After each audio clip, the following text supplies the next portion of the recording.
Hello everyone, চলো কাল সন্ধ্যেটা আমরা কিভাবে কাটিয়েছিলাম সেটাই আজ তোমাদের সাথে শেয়ার করব। বর অফিস থেকে ফেরার পর দুজন মিলে রেডি হয়ে বেরিয়ে পড়লাম একটা মুভি দেখতে যাওয়ার জন্য।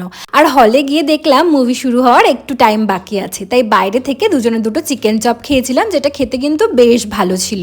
আর তারপর ঢুকে পড়লাম হলের ভেতরে। তোমরা নিশ্চয়ই এতক্ষণে বুঝে গেছো আমরা কি মুভি দেখতে এসেছি আজকে। ধুরন্ধরের এই সেকেন্ড পার্টটা এত ভাইরাল হয়েছে, না দেখে আর পারলাম না। আর সত্যি কথা বলতে ফার্স্ট পার্টটা দেখার পরে আমি তো ভেবেই নিয়েছিলাম সেকেন্ড পার্টটা আমি হলে গিয়েই দেখব।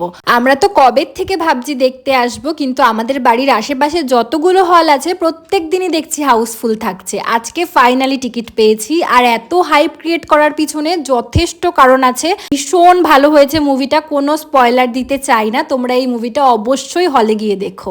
4 ঘন্টার মুভি হওয়া সত্ত্বেও চোখ সরাতে পারিনি, মাঝে একটা স্যান্ডউইচ খেয়েছিলাম যেটা ভিডিও করা হয়নি। চলো বাই।